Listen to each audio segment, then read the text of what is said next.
خیال کرنے والے، کسی کو نیند آ گئی تو اس نے فون بھی بند کر دیا، نیند آ گئی، اس نے کمرے کا دروازہ بھی بند کر دیا، نیند آ گئی، اس نے دوستوں سے ملنا بھی بند کر دیا، سب کو کہتا میں سونے جا رہا ہوں، بھائی نیند آ رہی ہے مجھے، میں سونے جا رہا ہوں۔ تو اپنی نیند کا آپ نے اتنا خیال کیا کہ دوستوں کو بھی چھوڑ دیا، فون کو بھی چھوڑ دیا، آپ نے سب کو چھوڑ دیا، تو کیا اللہ کے لیے اگر آپ تھوڑی دیر چھوڑ کے بھئی میں اپنے اللہ کو منانے جا رہا ہوں، نہیں میرے پاس تو مہمان آئے ہوئے ہیں، میرے پاس تو دوست آئے ہوئے ہیں، ہماری نیند اتنی پیاری ہے، جتنا ہمیں نیند سے پیار ہے اتنا ہی پیار ہم اپنے اللہ سے کر لیتے ہیں۔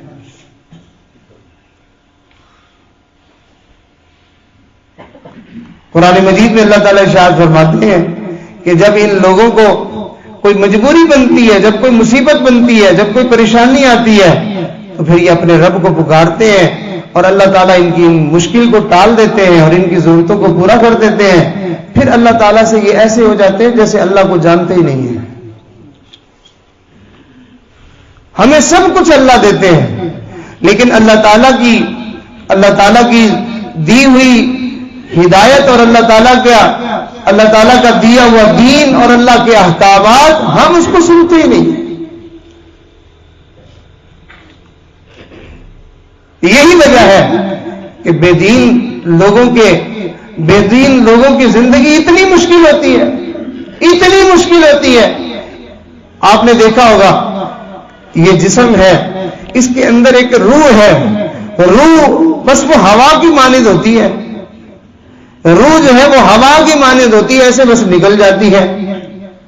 تو آپ جسم میں سے روح نکال دیں اور اس کی جگہ جو ہے وہ آپ اپنے طرف سے جو ہے وہ اس کے اندر ہوا بھر دیں، تو اس ہوا کے بھرنے سے کیا بندہ زندہ ہو جائے گا؟ بندہ نہیں زندہ ہوگا۔ جو روح اللہ نے ڈالی ہے اسی سے وہ زندہ ہوگا، ہوا سے زندہ نہیں ہوگا۔ جیسے اللہ کی بنائی ہوئی روح کے بغیر بندہ زندہ نہیں ہو سکتا، ایسے ہی اللہ تعالیٰ کے زندگی گزارنے کے جو طریقے اللہ نے بتائے ہیں اس کے بغیر ہم سکون سے زندگی گزار ہی نہیں سکتے ہیں۔ اللہ کا بنایا ہوا طریقہ کوئی نہیں بدل سکتا۔ اللہ کے طریقے کے مطابق اگر زندگی گزاریں گے تو ٹھیک رہے گا کام۔ موٹر سائیکل لیتے ہیں نا نوجوان بچے، تو انہوں نے ٹینکی کے اوپر لکھ کے لگایا ہوا ہوتا ہے اور ساتھ جو ہے وہ کاپی بھی دے دیتے ہیں کہ بھائی یہ مشین، یہ جو چیز آپ کے ہاتھ میں آئی ہے سواری، اس کو بنانے والوں کے اصول کے مطابق استعمال کریں۔ مثال کے طور پر انہوں نے تو موٹر سائیکل کی ٹینکی بنائی ہے کہ اس میں پیٹرول ڈالیں، اور آپ کہیں کہ میں ذرا دور جا رہا ہوں تو اس میں پانی ڈال دیتا ہوں، راستے میں مجھے پیاس لگے گی، پھر آپ موٹر سائیکل چلا کے لے جائیں، وہ نہیں چلے گی۔ ان کی مرضی، موٹر سائیکل آپ کی ہے لیکن کہنا ان کا ماننا پڑے گا۔ جہاں وہ کہہ رہے ہیں کہ یہاں پیٹرول ڈالو وہاں ڈالنا پڑے گا۔ موٹر سائیکل آپ کی ہے، انہوں نے کہا اس میں موبل آئل ڈالیں، فلاں جگہ فلانی ٹینکی میں جو موبل آئل ڈالیں آپ، تو آپ کہیں کہ موٹر سائیکل میری ہے، تمہاری مانتا پھر میں نے اتنے پیسے بھی لگائے ہیں، آپ بھی تمہارا کہنا مانو، میں نہیں ڈالتا، میرے پاس پیسے نہیں ہیں، تو نہ ڈالیں بھائی، تھوڑا چلے۔ ہمارے ایک ساتھی بتا رہے تھے، کہنے لگے یہی مجلس میں ہی بیٹھے ہوئے، کہنے لگے کہ ہم ایک دفعہ اپنا موٹر سائیکل مستری کے پاس لے گئے، تو اس کو ہم نے کہا کہ بھی ٹھیک کر دو اور اس میں جو ہے وہ موبائل ڈال دو۔ اس اللہ کے بندے نے کیا کیا کہ پیسے بھی لے لیے اور موبائل بھی نہیں ڈالا، اور کہنے لگا ٹھیک ہو گیا لے جاؤ۔ اب ہم اس کے اوپر چڑھے اور سفر شروع کر دیا، تھوڑی دیر کے بعد وہ بند ہو جائے، تھوڑی دیر کے بعد بند ہو جائے، ہمیں سمجھ میں نہ آئے کہ بھی کیا مسئلہ ہے اس کو۔ خیر کچھ جب تک اس کے گراریوں میں تیل تھا تب تک تو وہ چلتا رہا، آخر اس نے کتنا چلنا تھا، ایک جگہ پہ جا کے جب ہم نے اس کو پھر دوبارہ چلانے کی کوشش کی تو ایک دم سے کڑک کی آواز آئی اور اندر سے کوئی پرزہ ٹوٹ گیا۔ اب تو بس قصہ ختم ہو گیا، اوپر سے بارش اور ادھر سے لمبا سفر، اب ہم اس کو گھسیٹ کے لے کے جا رہے ہیں۔ یہاں سے میرے پیارے ایک بات آسان سے سمجھنے والی بات ہے کہ اس کے لیے موبائل ڈالنا بنانے والے نے مقرر کیا تھا کہ یہاں آپ کی جیب میں پیسے ہوں یا نہ ہوں، پیٹ میں ڈالنے کے لیے پیسے ہوں یا نہ ہوں، آپ کے پاس کچھ بھی نہ ہو، لیکن اس کی اس ٹینکی میں موبائل ڈالو گے تو یہ آپ کے ساتھ چلے گا، ورنہ یہ نہیں چلے گا، یہ ٹوٹ پھوٹ کا شکار ہو جائے گا، یہ نقصان ہو جائے گا۔ اب ہمارے پاس جیب خرچ ہو نہ ہو، غریب آدمی ہے، کچھ ہے، لیکن موٹر سائیکل چلانے کے لیے اس میں موبائل بھی ڈالتا ہے، اس میں پیٹرول بھی ڈالتا ہے۔ اب وہ سمجھتا ہے کہ اگر میں اس کو بنانے والوں کی مرضی کے مطابق نہیں کروں گا تو اس نے کوئی نہیں چلنا۔ ہمیں بھی تو کسی نے بنایا ہے، ہمیں بھی تو کسی نے بنایا ہے، اور اس نے بھی ہمیں یہ بتایا ہے کہ زندگی میں نماز پڑھو گے تو تمہاری زندگی ٹھیک چلے گی، زندگی میں تم قرآن پڑھو گے تو تمہاری زندگی ٹھیک چلے گی، زندگی میں میرا نام لو گے تو تمہاری زندگی ٹھیک چلے گی۔ لیکن ہم کہتے ہیں نہیں، ہم نہیں کرتے، ہمارے پاس تو ٹائم ہی نہیں ہے۔ اللہ کہتے ہیں پھر چلا لو، گزار لو زندگی۔ پھر بندہ پتہ کیا کہتا ہے، او جی کیا زندگی ہے، اس سے تو مر جائیں تو اچھا ہے۔ خودکشیاں نہیں کرتے لوگ، کبھی ٹرین کی پٹڑی پہ جا کے سر دے رہے ہیں، کبھی دریا میں غوطہ لگا رہے ہیں، اور کبھی اپنے آپ کو گھر کے پنکھے کے ساتھ لٹکایا ہے، اور کبھی اپنے ہاتھ سے چھری مار کے اپنے آپ کو مار دیا ہے، اور کبھی اپنی بیوی کو قتل کر دیا ہے، کبھی بچوں کو قتل کر دیا ہے، کبھی کچھ کر دیا، کبھی یہ سارے واقعات کیوں پیش آ رہے ہیں؟ اللہ نے جو کچھ ہمیں کہا تھا ہم وہ نہیں کر رہے، لہذا پھر ہم اپنے آپ کو اپنے ہاتھوں سے اپنے آپ کو یا دوسروں کو مار دیتے ہیں۔ اور جو لوگ اللہ کا حکم ماننے والے ہوتے ہیں ان کو کبھی اپنے آپ کو دریا میں ڈالنے کی ضرورت نہیں پڑتی ہے۔ ان کی کبھی مشکل زندگی میں آئے اور اللہ تعالیٰ ان کی پوری نہ کرے، ایسا نہیں ہوتا ہے۔ اللہ ان کو کبھی بھی سہارا نہیں چھوڑتے ہیں۔ جو اللہ کی مان کر چلنے والے لوگ ہوتے ہیں، یہی نوجوان سمجھتے ہیں کہ بھائی موٹر سائیکل ہے اور اس کی جو ہے وہ اگر اصولوں کے مطابق اس کی پوری کیئر کی جائے، اس کا خیال کیا جائے، اس کے جو ہے وہ گاڑیوں کا اور اس کے چین کا اور اس کے موبائل کا اور اس کے انجن کا اور جتنی سواریاں بٹھانے کی کمپنی والوں نے اجازت دی ہے اتنی ہی بٹھائی جائے، اس سے زیادہ نہ کی جائے، تو یہ موٹر سائیکل بڑے عرصے تک بڑے اچھے طریقے سے چل سکتی ہے، کوئی مسئلہ نہیں ہوگا، کوئی پریشانی نہیں ہوگی، بڑے سکون کے ساتھ آپ اس سے فائدہ اٹھا سکتے ہیں۔ بالکل اسی طرح اگر اس جسم کو اللہ کے حکموں کے مطابق چلائیں تو یہ آپ کی زندگی میں یہ آپ کا جسم اور آپ کی زندگی کے حالات بڑے سکون سے بڑے اچھے طریقے سے چلتے جائیں گے۔ آج رشتوں میں بھی مسئلے، آج کاروبار میں بھی مسئلے، آج جو ہے وہ گھر کی زندگی میں بھی مسئلے، آج ہر کام میں مسئلے ہیں۔ یہ مسئلے کیسے ختم ہوں گے؟ ان مسئلوں کو ختم کرنے کے لیے، زندگیوں کو اچھا بنانے کے لیے اللہ نے ایک ہدایت نامہ، ایک کاپی دی ہے جس کا نام قرآن مجید ہے۔ اس قرآن کے مطابق زندگی گزاریں تو یہ زندگیاں بڑی اچھی گزریں گی، بڑی سکون والی زندگی گزرے گی، بڑی کامیاب زندگی گزرے گی، بڑی خوشگوار زندگی گزرے گی۔ ہم یہاں بیٹھ کے یوں ہاتھ اٹھائیں گے، اللہ کی طرف سے فیصلے ہو کر اسی لمحے جو ہے وہ ہماری دعاؤں کو قبول ہوتے ہوئے لوگ بھی دیکھیں گے، ہماری آنکھیں بھی دیکھیں گی کہ اللہ سے ہم نے جو کہا ہے وہ پورا ہو گیا ہے۔ یہ بات میں نے نہیں کہی، یہ بات اللہ رب العزت نے خود فرمائی ہے۔ فرمایا اے نبی جی سنیے ذرا اس آیت مبارکہ کو، سارے ساتھی، خاص طور پر میرے نوجوان ساتھی جو ہے وہ اس آیت مبارکہ کو سنیں۔ اللہ تعالیٰ کو پتا تھا کہ جس جہان میں میں ان کو بھیج رہا ہوں ان کو ہر قدم پہ میری مدد کی ضرورت پڑے گی، ہر قدم پر میری مدد کی ضرورت پڑے گی، میرے بغیر یہ زندگی وہاں نہیں گزار سکتے ہیں۔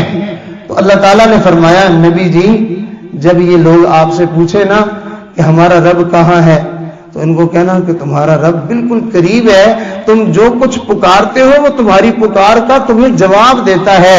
لیکن کس کو جواب دیتا ہے؟ آگے فرمایا ان کو کہنا کہ تم بھی اللہ کا کہنا مان لو، تم بھی اللہ کی سن لو، تم بھی اللہ کی فرما برداری کر لو۔ اگر تم اللہ کی فرما برداری کرو گے اللہ تمہاری ہر دعا قبول فرمائے گا، اللہ تمہیں کسی موقع پہ پریشان نہیں ہونے دے گا، اللہ تنہا نہیں چھوڑے گا، اللہ مشکل میں تمہیں نہیں ڈالے گا۔ آج کرونا آ جاتا ہے، اور کاروبار بند. اب جو ہے وہ سیلاب آ گیا ہے، کاروبار بند. اب فلانا مسئلہ ہو گیا، کاروبار بند. اب جو ہے وہ بارش ہو رہی ہے کئی دنوں سے مسلسل، تو لوگوں کے حالات زندگی، کاروبار بند. آئے دن مسائل اور رکاوٹیں کھڑی ہوتی رہتی ہیں. حدیث مبارکہ میں ہے، اللہ تعالیٰ ارشاد فرماتے ہیں اگر میرے بندے میرے فرما بردار بن جائیں تو میں رات کے وقت میں لوگوں کے سونے کے وقت میں بارش بھیجوں اور بادل آئیں اور ان کے گرجنے اور کڑکنے کی آواز تک بھی لوگوں کو سنائی نہ دے کہ لوگوں کی نیند بھی خراب نہ ہو جائے. فرمایا راتوں رات بارش ہو جائے، بارش والی ضرورت بھی پوری ہو جائے، اور صبح جب لوگ اٹھیں تو وہ آرام سے اپنے اپنے کاروبار پہ بھی جا سکیں، ان کے کاروبار میں کسی قسم کی کوئی رکاوٹ ہی نہ پیدا ہو. اور میں اپنے بادلوں کو اس طرح سے بھیجوں کہ ان کی گرج اور اس کی آواز سے لوگوں کی نیند بھی خراب نہیں ہوگی. معلوم ہوا کہ ہماری بدعمالی نے ہمیں پریشان کر رکھا ہے. اور بعض لوگ کہتے ہیں وہ جی سارا جہان ہی بگڑا ہوا ہے، سارا جہان ہی بگڑا ہوا ہے. بھائی سارے گند کھانا شروع کر دیں گے تو آپ بھی شروع کر دیں گے. اللہ نے جو آپ کو عقل دی ہے، اللہ نے آپ کو جو سمجھ دی ہے، سارے جو ہے وہ گند کھا رہے ہیں تو آپ تو نہ کھائیں. اس لیے کہ جو گندی چیزیں کھائے گا اس کی صحت برباد ہو جائے گی، پیٹ میں تکلیف اسی کی ہوگی. تو آپ احتیاط کرنے نہ کریں. یاد رکھیں اگر کسی ایک گھر کے لوگ اپنے آپ کو ٹھیک کر لے، سارے لوگ تباہ ہوتے پھریں گے، اللہ اس ایک گھر کی حفاظت فرما دے گا. اور اگر پورا گھر نہیں، ایک بندہ اپنے آپ کو سنوار لے، پورے گھر کے لوگ جو ہے وہ تباہی کا، بربادی کا شکار ہو جائیں گے. لیکن وہ ایک بندہ پورے گھر میں سے اللہ اس کو آسودگی دے دے گا، اللہ اس کو رحمت دے دے گا، اللہ اس کو برکت دے دے گا. جو بندہ اپنے آپ کو اللہ کے حکموں پہ لے آئے گا اس کی دنیا بھی بن جائے گی، اس کی آخرت بھی بن جائے گی. اللہ کے نبی جو دنیا میں آئے لوگوں کو بچانے کے لیے آئے، لوگوں کو جو ہے وہ سنوارنے کے لیے آئے، لوگوں کی دنیا کی زندگی بھی خوشیوں والی بنانے کے لیے آئے، اور آخرت سے بھی اللہ کے قہر اور اللہ کے عذاب سے نجات دلانے کے لیے اللہ نے انبیاء کو بھیجا ہے. جس نے نبی کی بات کو مان لیا، بھلے اس زمانے میں مان لیا یا آج کے زمانے میں مان لیا، جس نے بھی نبی کی بات کو مان لیا اللہ تعالیٰ نے اس کو کامیاب فرما دیا. اللہ نے اس کو کامیاب فرما دیا. اور جو نہیں مانے گا وہ ہائے ہائے ہائے ہائے ہائے ہائے کرتا کرتا جیے گا اور ہائے ہائے کرتا مر جائے گا، اور قبر میں پھر ہائے ہائے کرتا رہے گا اور ہائے ہائے کرتا اٹھے گا، اور پھر ان کو پکڑ کے جہنم میں ڈال دیا جائے گا. تو ہمیں چاہیے ہم اپنے اوپر خدا ترسی کریں. آج ہمارے ہاں لڑائیاں ہوتی ہیں، کوئی بندہ کھڑا ہو جائے، ہمارے ہاں لڑائیاں جو ہوتی ہیں کوئی بندہ کھڑا ہو جائے، کوئی ایسا نظام بنا دے کہ کہیں کوئی لڑائی نہ ہو، ہم اس کو کتنا اچھا سمجھیں گے. ہمارے ہاں چوریاں ہوتی ہیں، کوئی بندہ کھڑا ہو جائے جو ایسا نظام بنا دے کہیں چوری نہ ہو، لوگ اس کو کتنا پسند کریں گے. ہمارے ہاں لوگ ایک دوسرے کو قتل کر دیتے ہیں، کوئی ایسا نظام بنا دے کہ کہیں پہ کوئی قتل نہ ہو، لوگ اس کو کتنا پسند کریں گے.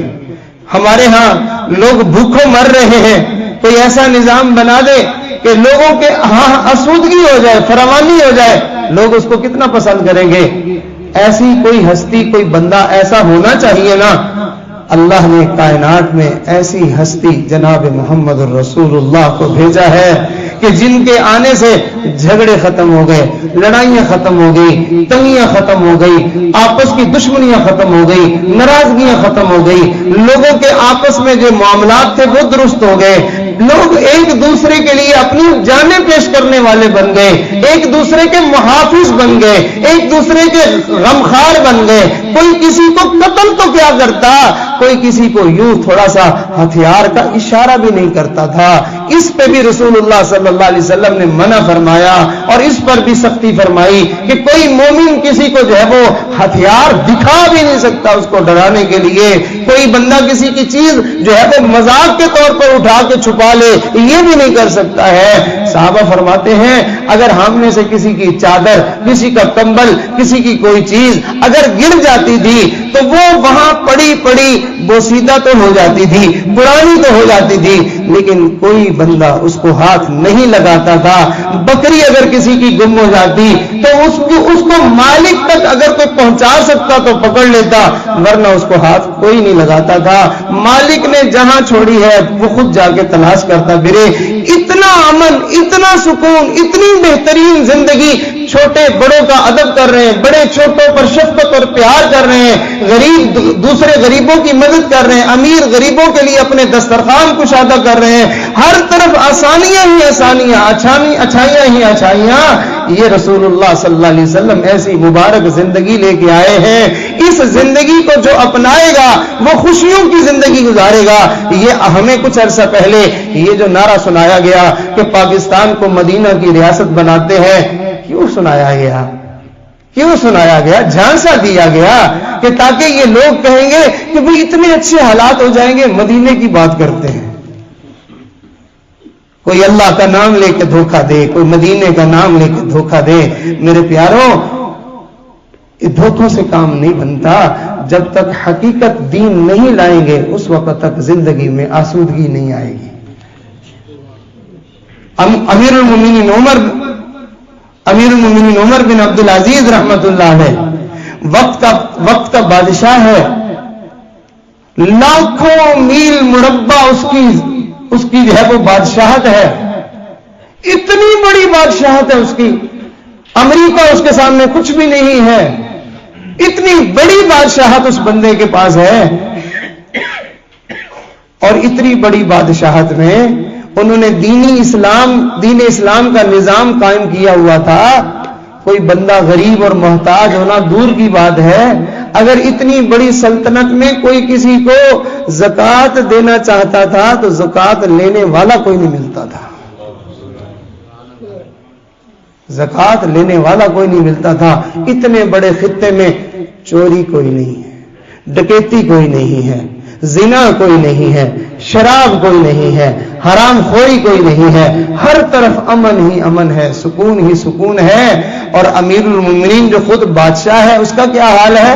اس کا حال یہ ہے کہ گھر میں جو ہے وہ ایک عورت آتی ہے اور امیر المومنین کی بیوی سے آ کے باتیں کرتی ہے، کچھ دیر بیٹھی رہتی ہے اور بیٹھنے کے بعد پھر چلی جاتی ہے، اگلے دن پھر آ کے دوبارہ گھر میں بیٹھ جاتی ہے اور امیر المومنین کی بیوی سے کہتی ہے بہن کل جو تمہارے گھر میں یہاں مزدور لگا ہوا تھا نا اس کو ہٹا دو، وہ مزدوری کے لیے نہ آئے۔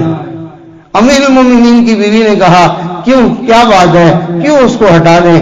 کہنے لگی کہ مجھے وہ بندہ اچھا نہیں لگتا، اس کی نیت میں مجھے فطور لگتا ہے۔ تو حضرت کی بیوی پوچھتی ہے کہ کیا آپ نے محسوس کیا؟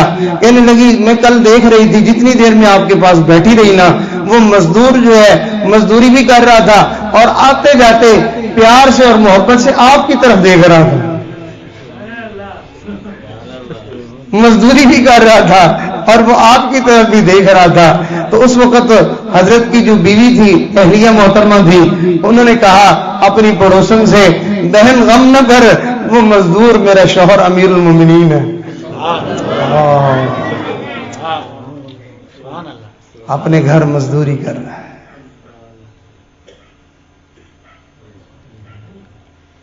پورے خطے کا بادشاہ اور زکات لینے والا کوئی نہیں ملتا اور خود گھر کی دیوار بن رہی ہے، مزدوری خود کر رہا ہے۔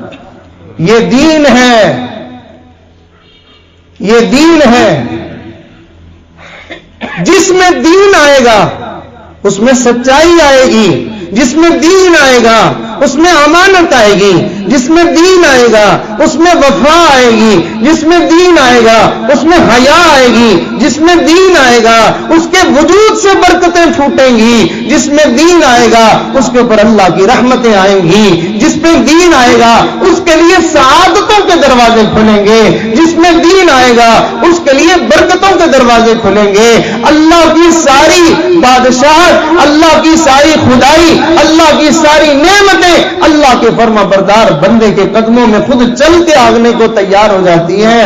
میرے دوستو، ہم اللہ کے کیسے بندے ہیں؟ ہم کہتے ہم بندے تو اللہ کے ہیں، لیکن اللہ کی ہم ایک بھی نہیں مانتے، مرضی ہم اپنی کرتے ہیں. تو اللہ تعالیٰ کتنے پیارے ہیں. ہونا تو یہ چاہیے تھا نا، مرضی جب ہم اپنی کرتے ہیں تو اللہ کہتے پھر رزق بھی میں نہیں دیتا، تم خود سے کچھ کرو. پھر ہم اپنا الگ سیب تیار کرتے. یہ تو اللہ کا سیب ہے نا جو بازار سے ملتا ہے. پھر ہم اپنا الگ سے کیلا تیار کرتے. پھر ہم الگ سے اپنی گندم بناتے، یہ تو اللہ کی اگائی ہوئی ہے. پھر الگ سے ہم زمین بناتے جس پہ رہنا تھا، یہ تو اللہ کی ہے. پھر سورج بھی اپنا الگ بنائے، پھر چاند بھی الگ بنائے، پھر سارا نظام اپنا الگ بنائے. جب ہم نے یہ سب کچھ اللہ کا استعمال کرنا ہے تو حیا نہیں آتی. جسم بھی اسی کا، دھرتی بھی اسی کی، نظام بھی اسی کا، ساری نعمتیں بھی اسی کی، اور وہاں پہ دندناتا پھرتا ہے. جب جو ہے وہ تھپڑ پڑتا ہے تو پھر بھاگتا بھی اللہ کی طرف ہے. تو حیا بھی تو کوئی چیز ہوتی ہے. ایک نوجوان آیا، میں اس کی بات سنا کے اپنی بات کو مکمل کرتا ہوں.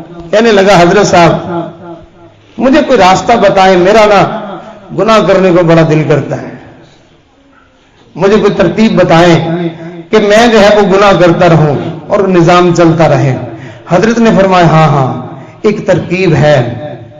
کہنے لگا کیا؟ بڑا خوش ہو گیا کہ پیر صاحب بھی میری طرف کی بات کر رہے. نوجوان آ جاتے ہیں، کہتے ہیں حضرت صاحب میں علیحدگی میں ایک بات کرنی ہے. میں نے کہا کیا کرنی؟ کہتا جی وہ ایک لڑکی ہے تو اس کے ساتھ جو ہے نا میرا تعلق ہے، تو کوئی تویز بنا.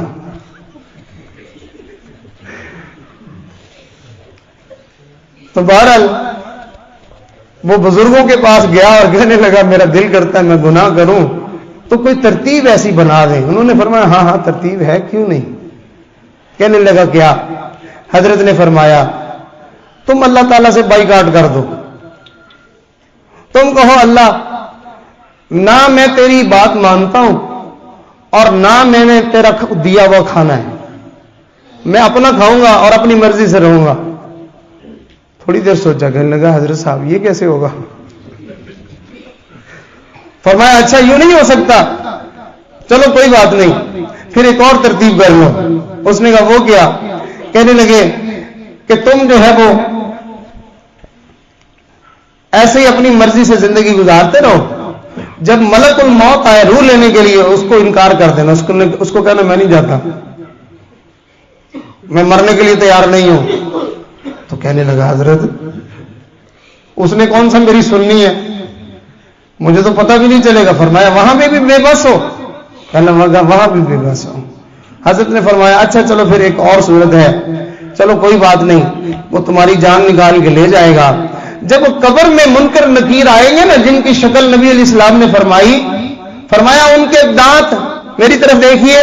فرمایا رسول اللہ صلی اللہ علیہ وسلم نے کہ ان کے یہ دانت اتنے لمبے ہوں گے نیچے تک زمین سے جا کے ٹکرا رہے ہوں گے، اور یہ بال ان کے پیچھے وہ چل کے آ رہے ہوں گے اور بال پیچھے سے گھسٹتے ہوئے آ رہے ہوں گے، اور ان کی آنکھیں ایسے جیسے بجلی نہیں چمکتی اس طرح سے ان کی چمک ہوگی، اور ان کا چہرہ بالکل سیاہ کالا ہوگا، اور ان کی آواز سے ایسے جیسے بجلی کی کڑک کی آواز ہوتی ہے وہ آواز ہوگی، اور ان کے ناک کے نتنوں سے دھواں نکل رہا ہوگا، اور ان کے ہاتھ میں بڑے بڑے گرز ہوں گے، اور اتنی گرجدار آواز ان کی ہوگی.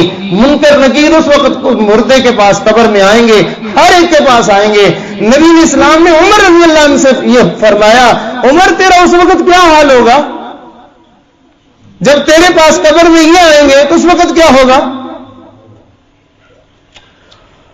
وہ بزرگ فرمانے لگے ان منکر نکیر کو قبر سے بھگا دینا تم.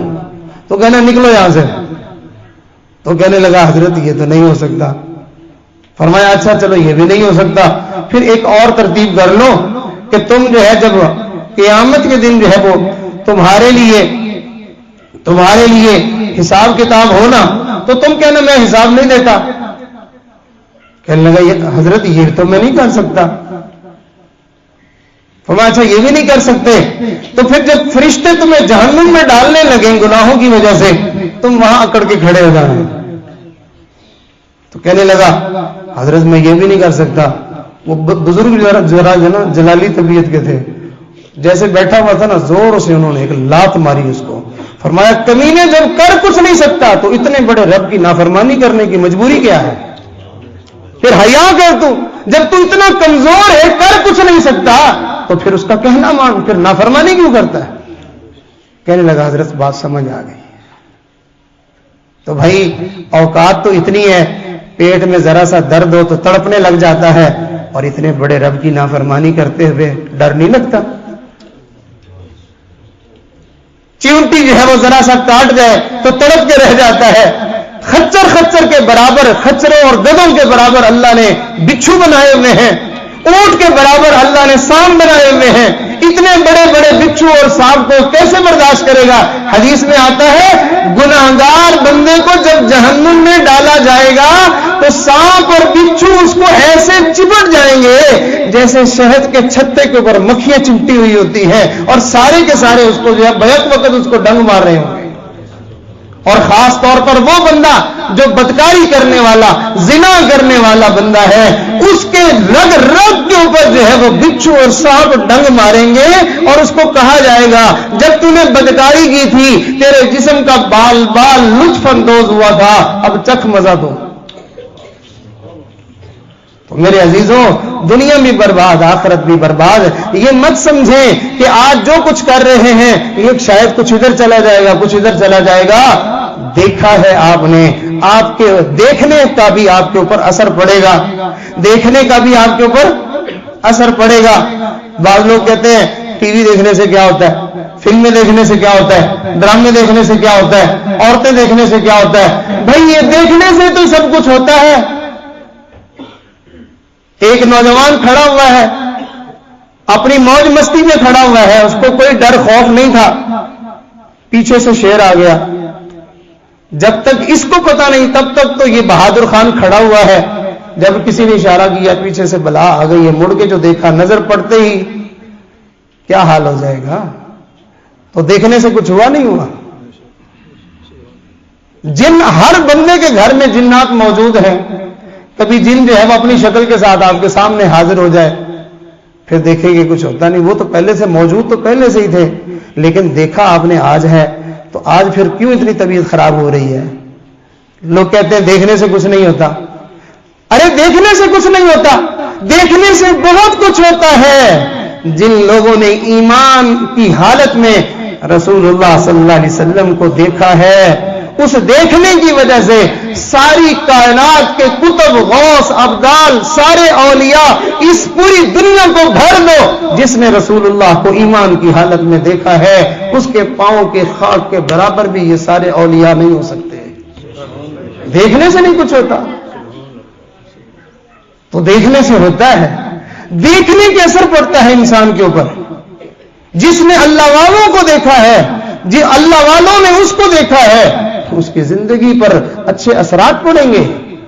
اور جس نے کسی ملعون کو, کسی گندے انسان کو دیکھا ہے, ہمارے ایک بزرگ تھے, وہ فرمایا کرتے تھے کہ آج کل ہماری بچیاں جو سکولوں میں پڑھنے کے لیے جاتی ہیں, معذرت کے ساتھ فرمایا کرتے تھے ہماری بچیاں چھوٹی چھوٹی 2.5-3 سال کی, 4 سال کی, 5 سال کی چھوٹی چھوٹی معصوم بچیاں جو سکولوں میں جاتی ہیں, فرمایا ان بچیوں کے بگڑنے کے لیے اتنا ہی کافی ہے کہ انہوں نے بچپن میں جو اپنی ٹیچر کو, اپنی میڈم کو جو انہوں نے دیکھا ہے, اس بچی کے بے حیا بننے کے لیے اتنا ہی کافی ہے.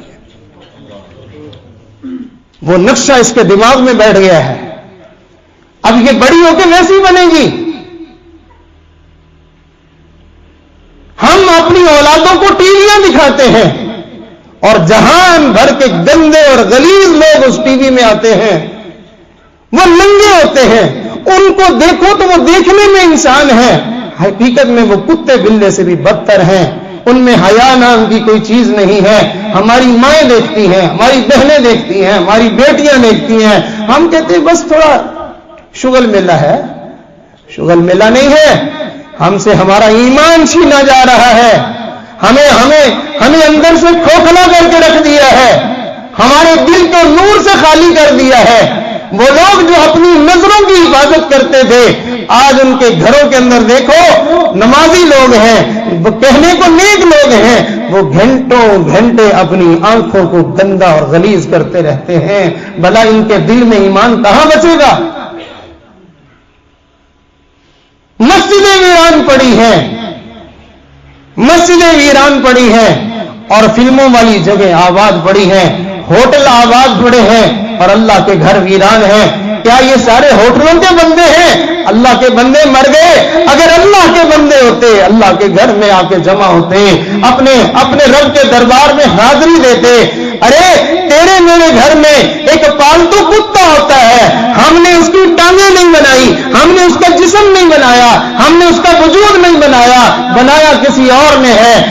تو نے تو صرف اس کو روٹی کا ٹکڑا ڈالا ہے. ارے وہ میرا گھر چھوڑ کے کبھی نہیں جاتا، وہ میرے گھر پہ پڑا رہتا ہے. میرے گھر کے بچے اس کو جوتے مارتے ہیں، اس کو روڑے مارتے ہیں، ڈنڈے مارتے ہیں، وہ کبھی دروازہ چھوڑ کے نہیں جاتا. پتہ چلتا ہے یہ اس گھر کا رکھوالا ہے، یہ اس گھر کا پالتو جانور ہے، اس گھر سے اس کو روٹی کا ٹکڑا ملتا ہے. اگر کتے میں اتنی وفا ہے کہ روٹی کے ٹکڑے کی وجہ سے وہ کبھی اپنے مالک کا گھر چھوڑ کے نہیں جاتا، کیا ہم کتے سے بھی گئے گزرے ہیں؟ سارا دن اور ساری رات اللہ کی نعمتیں کھاتے ہیں اور اپنے مالک کے دروازے پہ آنے کے لیے تیار نہیں ہوتے. ہم اپنے آپ کو ہم باحیا سمجھتے ہیں، ہم اپنے آپ کو جو ہے وہ باوقار سمجھتے ہیں، ہم اپنے آپ کو ایک مہذب اور ایک اچھا انسان سمجھتے ہیں. ہم نے تو اپنے رب سے وفا نہیں کی، ہم نے کسی انسان سے کیا وفا کرنی ہے؟ لوگ کہتے ہیں جو اپنی ماں باپ کے ساتھ وفا نہیں کر سکا وہ کسی اور کے ساتھ کیا وفا کرے گا؟ ارے ماں باپ تو پھر کبھی غصہ کر جاتے ہیں، کبھی گلہ کر جاتے ہیں، کبھی کوئی کمی بیشی ہو جاتی ہے، وہ بھی انسان ہے، اونچ نیچ ہو جاتی ہے، لیکن پروردگار کی طرف سے تو کبھی کوئی زیادتی نہیں ہوئی ہے. تو جو اپنے رب سے وفا نہیں کی اس نے کسی اور کے ساتھ کیا وفا کرنی ہے؟ میں آج ہی ایک واقعہ پڑھ رہا تھا. ایک نوجوان کی شادی ہوئی تو پہلی رات تھی، اس کے خامن نے کہا کھانا کھانے کے لیے. جب وقت آیا تو دونوں میاں بیوی بیٹھے کھانا کھانے کے لیے. تو بیوی نے کہا، خامن سے پوچھا کہ تمہاری والدہ نے کھانا کھایا ہے؟ کہتا چھوڑو پرے، بس امی کھا لیں گی. اس نے کہا نہیں، ہم کھا رہے ہیں، اس کو بھی بلا لیں. کہتے نہیں بس رہنے دیں، ہم دونوں کھاتے ہیں. اس نے پھر کہا، حالانکہ ماں تو اس کی تھی، تو یہ پھر کہہ رہی ہے کہ نہیں دیکھو تمہاری والدہ ہے، اچھا نہیں ہے، ان کو بلاؤ، کٹھے بیٹھ کے کھانا کھا لیتے ہیں. لیکن اس نے پھر انکار کر دیا. جب اس نے انکار کر دیا، پہلی رات تھی، بیوی نے کہا مجھے طلاق دے دو. بیوی نے کہا مجھے طلاق دے دو. کہنے لگا کیوں؟ کہنے لگی کیوں نہیں، بس مجھے تو طلاق دو اور میں اپنے گھر جاؤں گی. معاملہ بڑھتے بڑھتے یہاں تک کہ غصے میں آ کے اس نے جو ہے وہ طلاق دے ہی دی. یہ وہاں سے اٹھی اور اپنے گھر چلی گئی. کچھ وقت گزرا، میں درمیان کے معاملات اور حالات کو تفصیل سے ذکر نہیں کرنا چاہتا. کچھ وقت گزرا، لڑکے کی بھی شادی ہو گئی، اس لڑکی کی بھی شادی ہو گئی. اللہ کی شان، کوئی تقریباً 25 سال گزر گئے. 25 سال کے بعد اب یہ بھی جو ہے وہ بڑھاپے کی طرف جا چکا تھا، وہ بھی بڑھاپے کی طرف جا چکی تھی. تو یہ دونوں اکٹھے ہوتے ہیں مکہ مکرمہ میں اس طور پر کہ یہ عورت اس کے گرد خوبصورت اور حسین چہروں والے بچے ہیں اور ماں کے اوپر قربان اور خدمت کے اوپر نچھاور اور یوں اس کو سنبھالا ہوا ہے. تو ہانپتا کانپتا بوسیدہ اور گندے کپڑوں میں ایک جو ہے وہ بندہ آیا، وہ اس عورت سے بھیک مانگنے کے لیے. اس عورت کی جب نظر پڑی پہچان گئی. کہنے لگی تم نے مجھے پہچانا ہے؟ کہا نہیں. کہنے لگی میں وہ تمہاری بیوی ہوں جس نے تم سے پہلی رات طلاق لے لی تھی. پھر کہنے لگی میں نے طلاق اسی وجہ سے لی تھی، میں نے طلاق اسی وجہ سے لی تھی.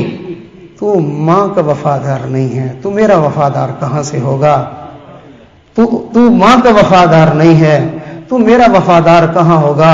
جس نے تجھے جنم دیا، جس نے تجھے پالا، جس نے تجھے پوسا، جس نے تجھے جوان ہونے کے بعد اپنی چاہتوں سے تجھے دلہن لا کے دی، تو اس کے کھانے تک کا پرواہ نہیں کر رہا، تو نے میری کیا پرواہ کرنی تھی؟ اسی لیے میں نے تجھ سے جان چھڑوا لی تھی۔ آج تو دیکھ تیری اولاد ہے؟ کہنے لگا ہاں ہے۔ کہتی کدھر ہے؟ کہتے انہوں نے مجھے دھکے دے کے گھر سے نکال دیا ہے۔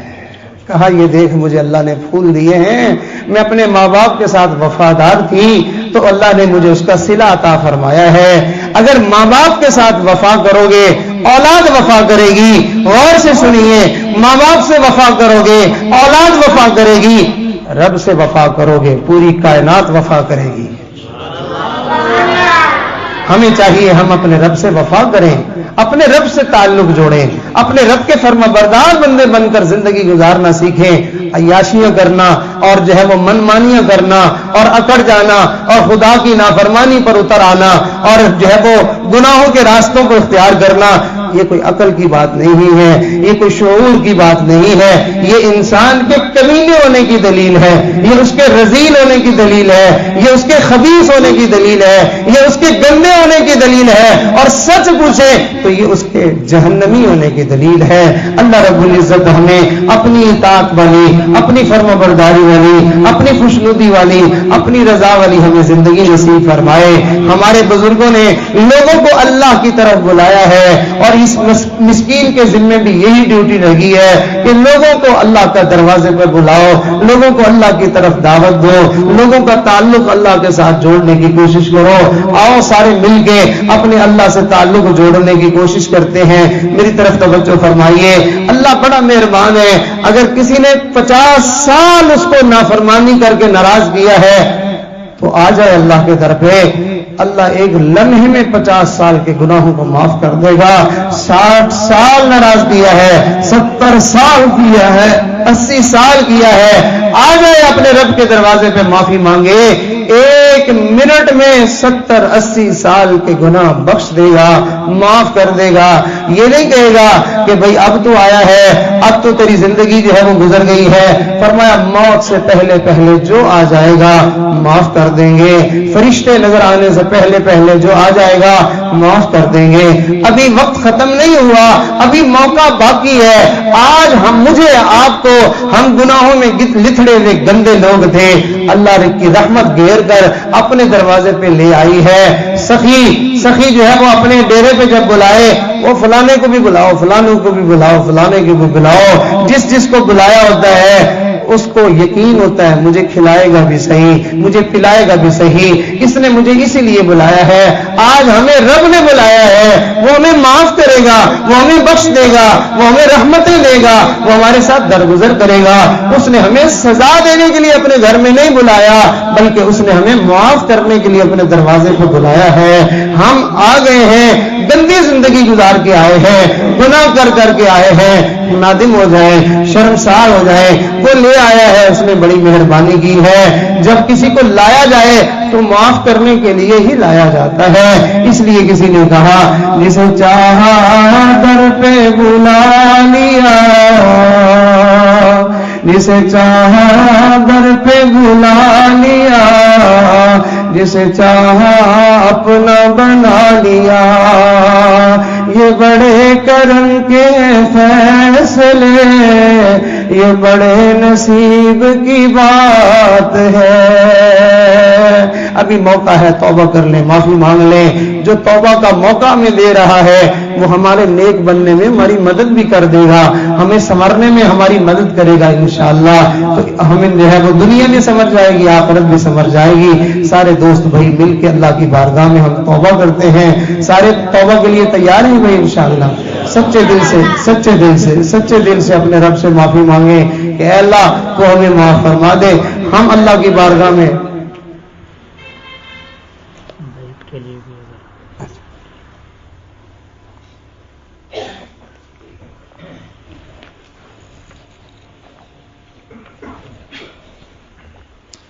فرما رہے ہیں کہ بیعت کرنی ہے۔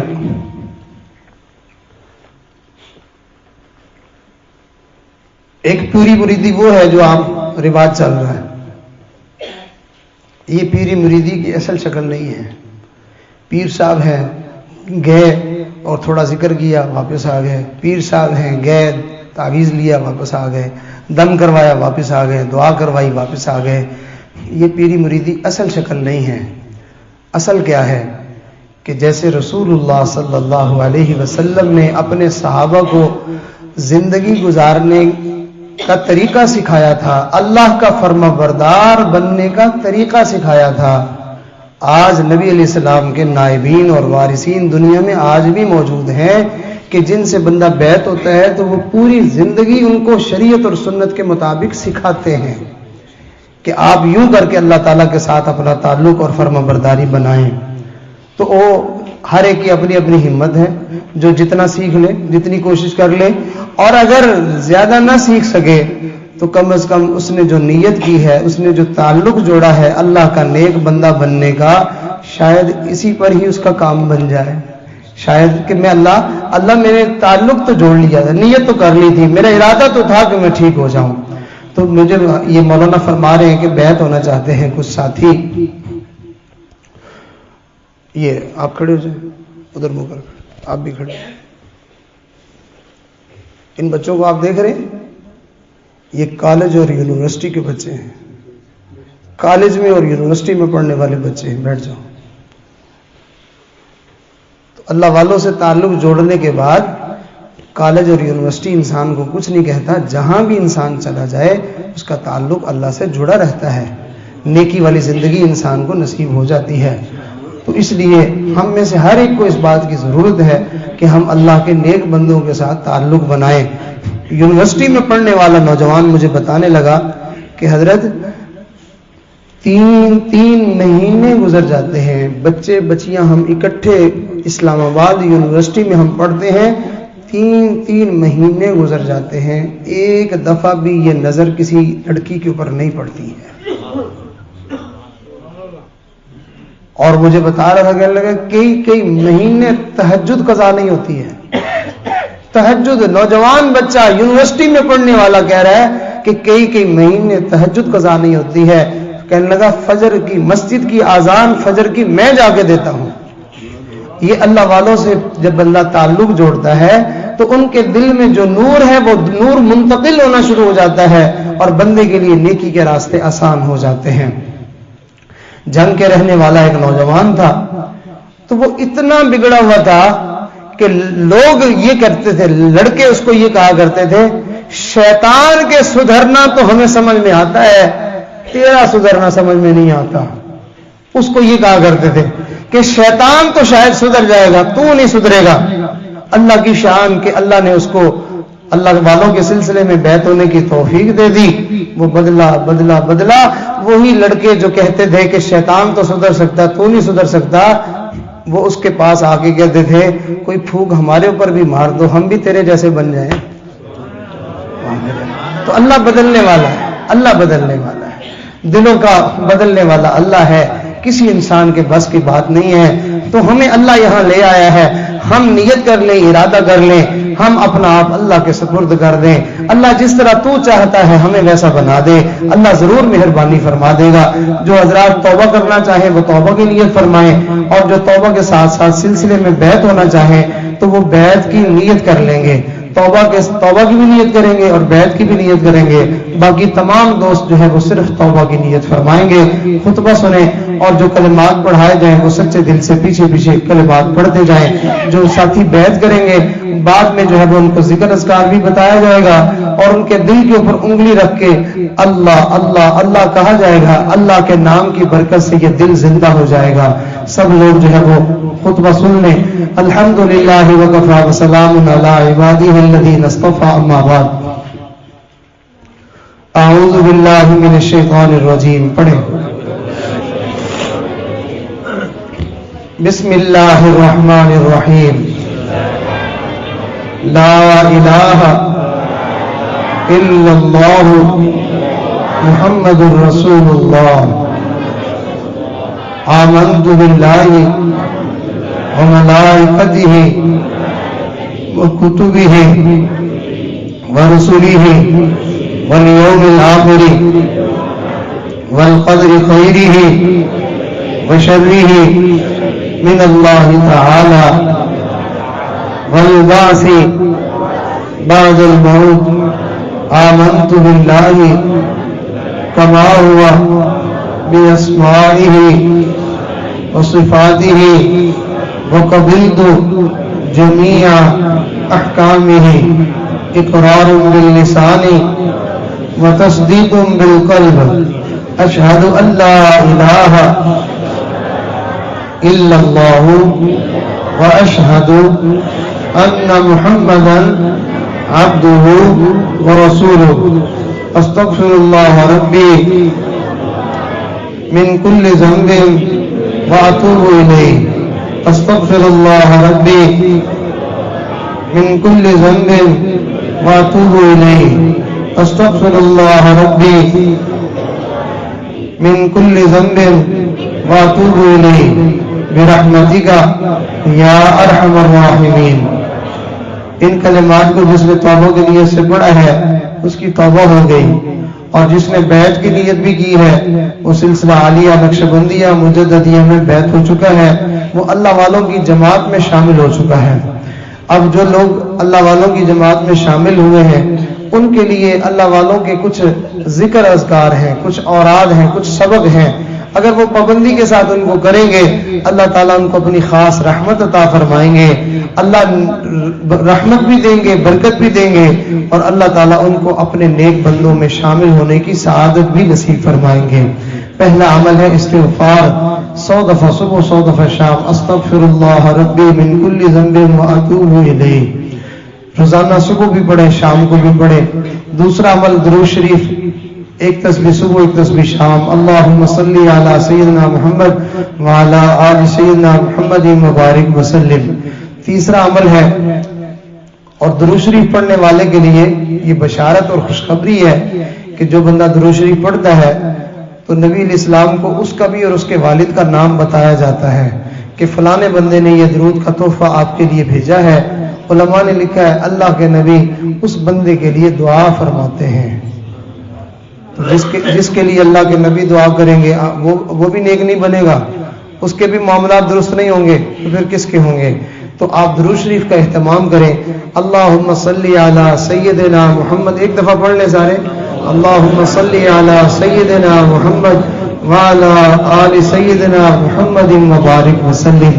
اگر کسی دوست کو یہ یاد نہ ہو تو وہ یاد کر لے، لیکن جب تک یاد نہیں ہے تب تک یہ درود شریف پڑھتا رہے، صلی اللہ علیہ وسلم صلی اللہ علیہ وسلم. یہ پڑھ لے، چھوٹا سا ہے، آسان سا ہے، صلی اللہ علیہ وسلم. اگلا عمل ہے صبح اور شام 15-20 منٹ اپنے مالک کو یاد کریں، اپنے اللہ کی یاد میں 15-20 منٹ گزاریں. جو ساری نعمتیں دے رہا ہے اس کو 15-20 منٹ بیٹھ کے صبح بھی اور شام کو بھی یاد کریں. جو اللہ کو یاد کرتا ہے اللہ کہتے ہیں میں اسے یاد کرتا ہوں. تو جس سے اللہ یاد کرتے ہیں پھر اللہ اس کو نعمتیں عطا فرماتے ہیں. تو اللہ کو یاد کرنے کا طریقہ بھی سمجھ لیں، آنکھیں بند کر لیں تاکہ ادھر ادھر دھیان نہ جائے. جب آپ ذکر کریں گے، ابھی تو صرف سمجھیں، جب آپ ذکر کریں گے تو آنکھیں بند کر لیں گے اور سر کو یوں تھوڑا سا جھکا لیں گے، اور اپنے سینے میں جو دل ہے یہ دھڑک رہا ہے اس کی دھڑکنوں میں آپ نیت کریں گے کہ اس میں سے مجھے آواز آ رہی ہے، کہہ رہا ہے اللہ اللہ اللہ اللہ اللہ اللہ. تو اللہ کا نام بڑی برکت والا ہے، تبارک اسم ربک، برکت والا ہے تیرے رب کا نام. تو ایک دفعہ نام لیا جائے برکت ہو جاتی ہے. جو سینکڑوں مرتبہ اپنے دل سے اللہ اللہ نام سنے گا اللہ تعالیٰ اس کے پورے وجود کو برکت والا بنا دے گا اور اس کو پوری زندگی بابرکت نصیب فرما دے گا. اور اگلا عمل ہے چلتے پھرتے اٹھتے بیٹھتے سوچوں میں خیالوں میں اللہ کو یاد کرنا اور اللہ والوں کے ساتھ اپنا تعلق مضبوط جوڑنا، پکا محبت کا دوستی کا تعلق ہو، آنا جانا ہو، اپنا حال احوال ہو، ملاقات ہو ان سے. تو اس طرح اللہ والوں سے بندہ دوستی کر لے تو سارے دوست ان اعمال کی پابندی فرمائیں گے. اب تھوڑی دیر کے لیے دل والا ذکر کر لیں، سارے دوست آنکھیں بند کر کے سر جھکا کے اپنے دل میں اللہ تعالیٰ کی یاد کو محسوس کرنے کی کوشش کریں کہ میرے دل پر اللہ کی رحمتیں آ رہی ہیں، دل کی ظلمتیں سیاہیاں دور ہو رہی ہیں، اور میرا دل اللہ کی یاد میں آواز نکال رہا ہے، میرے دل سے آواز آ رہی ہے اللہ اللہ اللہ اللہ اللہ اللہ۔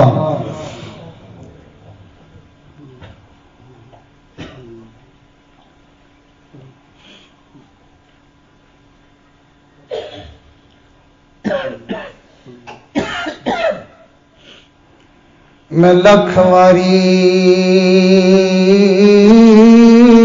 توبہ بھنی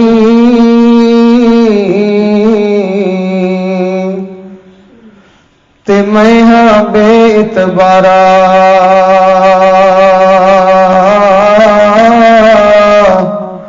میں لکھواری توبہ بھنی تے میں ہاں بے اعتبارا، پھر بھی مولا فضل تیرے دی آسان رکھن والا، ایک گناہ میرا ماں پیو ویکھے تے دے دیس نکالا، لکھ گناہ میرا اللہ ویکھے سونا پردے پاون والا،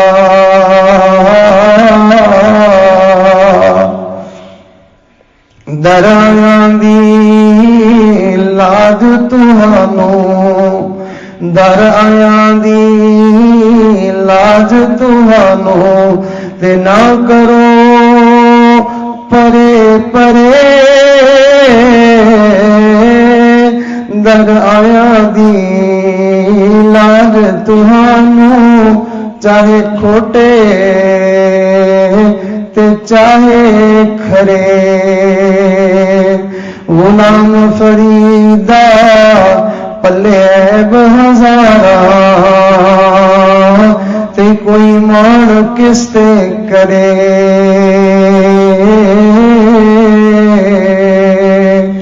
تکڑی گھت کے تول نہ ماہی تا اسی ڈاڈے عیباں بھرے،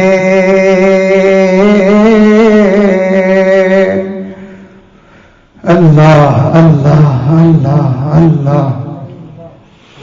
گناہوں کی عادت چھڑا میرے مولا، مجھے نیک انسان بنا میرے مولا، گناہوں کی عادت چھڑا میرے مولا، مجھے نیک انسان بنا میرے مولا، جو تجھ کو جو تیرے نبی کو پسند ہے، مجھے ایسا بندہ بنا میرے مولا،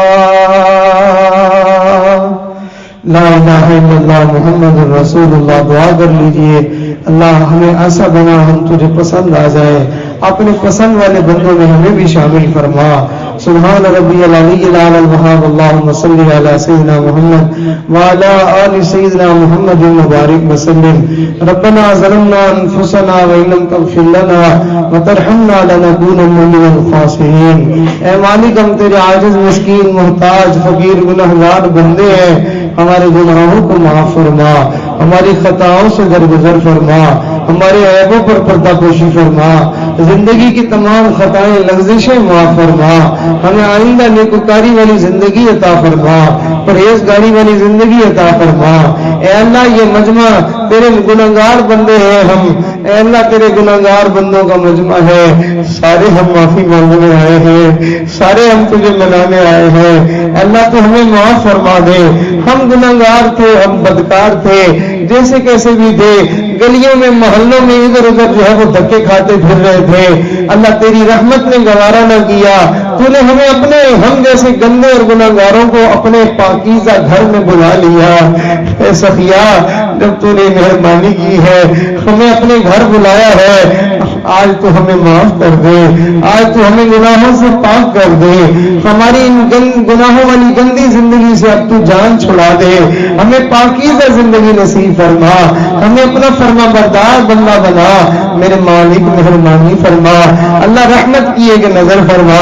اللہ کتنے نوجوان بچے ہیں اللہ جنہوں نے توبہ کے کلمات پڑھے ہیں، ان کے دل میں یہ خیال تھا کہ ہم نیک بن جائیں گے، اچھے بن جائیں گے، اے اللہ تو ان کی اس نیک نیتی کو قبول فرما لے۔ میرے اللہ زندگیاں بدلنے والا تو ہی ہے، حالات کو بدلنے والا تو ہی ہے، دلوں کو بدلنے والا تو ہی ہے۔ اے اللہ، اے دلوں کو بدلنے والے اللہ، ہم سب کے دلوں کو آج تو بدل دے، ہمارے دلوں کو اپنی اطاعت کی طرف پھیر دے۔ اللہم یا مقلب القلوب ثبت قلوبنا علی دینک، اللہم یا مصرف القلوب صرف قلوبنا علی طاعتک۔ اے دلوں کے اوپر تصرف کرنے والے، اے دلوں میں اختیار رکھنے والے، اے دلوں پر قدرت رکھنے والے اللہ، ہمارے دلوں کو اپنی اطاعت اور فرمانبرداری کی طرف پھیر دے۔ یا اللہ مہربانی فرما۔ اے اللہ، ہم نے تیری نافرمانی کر کے ہم نے اپنے ساتھ کوئی اچھا نہیں کیا، تو جیسے رب کو ہم نے ناراض کر لیا جو اتنا مہربان ہے، جو اتنا کریم ہے، جس نے ہماری آنکھیں بنائی، جس نے ہمارے کان بنائے، جس نے ہماری شکل و صورت بنائی، اور ہمیں جو ہے وہ آپ نے ایک بہترین انسان بنایا۔ پھر آپ ہمیں نعمتیں دیتے دیتے اللہ، کسی کو تیری نعمتیں کھاتے ہوئے 20 سال ہو گئے، کسی کو 40 سال ہو گئے، کسی کو 60 سال ہو گئے۔ اللہ تو کتنا پیارا ہے، دیے ہی جا رہا ہے۔ یا اللہ، ہم اس دینے والے رب کی جو ہے وہ ہم فرما برداری نہ کر سکے، تیرے جیسے پروردگار کے ساتھ ہم وفا نہ کر سکے، ہمارے گندے ہونے میں کیا شک ہے۔ یا اللہ، آج تو ہماری گندگیاں معاف فرما دے، ہماری نالائکیاں معاف فرما دے، ہمارے جرموں اور قصوروں کو معاف فرما دے، ہمیں اپنا تعلق نصیب فرما دے، ہمیں اپنے ساتھ جڑنا نصیب فرما دے، ہمیں تو اپنی دوستی عطا فرما، اپنے دوستوں کی دوستی عطا فرما، اپنے یاروں کی یاری نصیب فرما، اپنے نافرمانوں سے ہمیں دوری عطا فرما۔ اے کریم آقا مہربانی فرما، اللہ اس مجمع کے اوپر آج ایک پیار کی نظر ڈال دے، ایک رحمت کی نظر ڈال دے، ایک محبت کی نظر ڈال دے، ایک شفقت کی نظر ڈال دے۔ میرے مولا، تیری ایک نگاہ کی بات ہے اور ہماری زندگی کا سوال ہے، آپ کی نظر کرم پڑ جائے گی، زندگیاں بدل جائیں گی، نسلیں بدل جائیں گی۔ میرے مالک مہربانی فرما، اللہ اسی مجمع میں اللہ نوجوانوں کو اپنے دین کے لیے قبول فرما، قرآن کا حافظ بننے کے لیے قبول فرما، دین کا عالم بننے کے لیے قبول فرما، اللہ اپنی دوستی کے لیے قبول فرما۔